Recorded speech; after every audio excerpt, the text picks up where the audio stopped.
When it comes to laning, a good tower dive can often put you far ahead and snowball the entire game. On the other hand, a bad tower dive can do just that, but for your opponents instead. So here are my tips and tricks for how to tower dive, as well as what to do when being tower dove. For tower diving itself, the ideal situation is you want to set up a flank. Push the lane so the creeps tank the tower if necessary, and have someone come in from the backside, wrap around the opponents, and have your players stay on the edge of the tower range and cycle aggro accordingly, particularly to your tanks whenever a player gets low.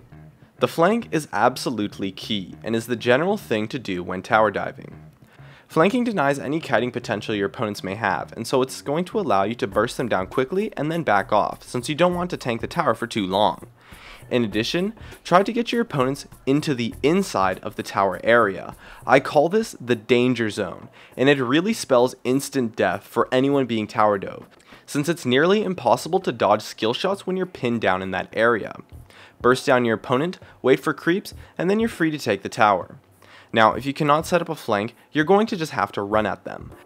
And if you are forced onto this route, make sure that you're aware of the summoners your opponent has, as well as the disengage potential that they have as well, since they can easily turn a dive around completely. If you do have a summoner spell advantage, you can make use of that by flashing in, or more likely, flashing out after securing the kill. Just realize that you're going to have to close the distance somehow, either through mobility, range, or by getting the opponents to fight you in the first place, and so have a plan on how to close that range, as well as how to get out after you get the kill. Also, one thing I really like to do is to fake a tower dive. This is a great indicator of how reliable an actual tower dive may be. Just push the lane, and as your opponent CS's under tower, walk behind them as if you were going to set up a flank, but make sure that you don't deal any damage to them so that you don't take tower aggro. If they do nothing and you have the damage, a dive is likely going to work, since they pin themselves down by failing to react. If they back off, then, well, you can just take the tower. And sometimes they might use some key abilities to either wave clear or force you off of them, in which case you get to blow some major cooldowns for free, as well as set up for a future dive while they're still down. Just make sure not to hit your opponents when faking a tower dive, and judge their reaction accordingly to get a good basis of how to go off from there. And lastly, when tower diving, it's crucial to be aware of a counter gank.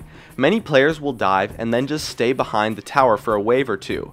This is actually a really bad idea. It's best to just back off immediately after a dive, as otherwise you're basically just ticking down the clock for when you're going to get counter ganked. Proxying waves after a tower dive is a fairly risky strategy unless you see all of the opponents on the map, so after a dive it's best to just go for the tower or for dragon.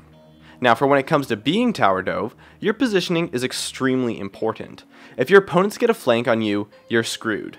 So if they have the opportunity to do so, and it isn't just a face roll defense due to your burst and crowd control, then you should just back off and give up the tower. Otherwise, if they dive you head on, you're going to want to use crowd control and mobility to kite back. Be sure not to stand on the inside of the tower, as that is a heavily cramped area and will leave you open to skill shots as well as limiting your kiting ability. You always want to be on the outside of the tower, and watch as your opponents trade tower aggro. If you think you have the ability to fight, focus whoever is going to die the fastest, but note that many players will walk or more likely flash out of the tower range just before they're about to die, so switching targets is something you are going to have to do, and you have to take that into account. If you cannot fight or find yourself getting tower dove multiple times, you really just need to back off and respect your opponent's power. If they can tower dive you more than once and kill you, you need to just give up the tower, let them push in, and then you can freeze or look to push out and roam.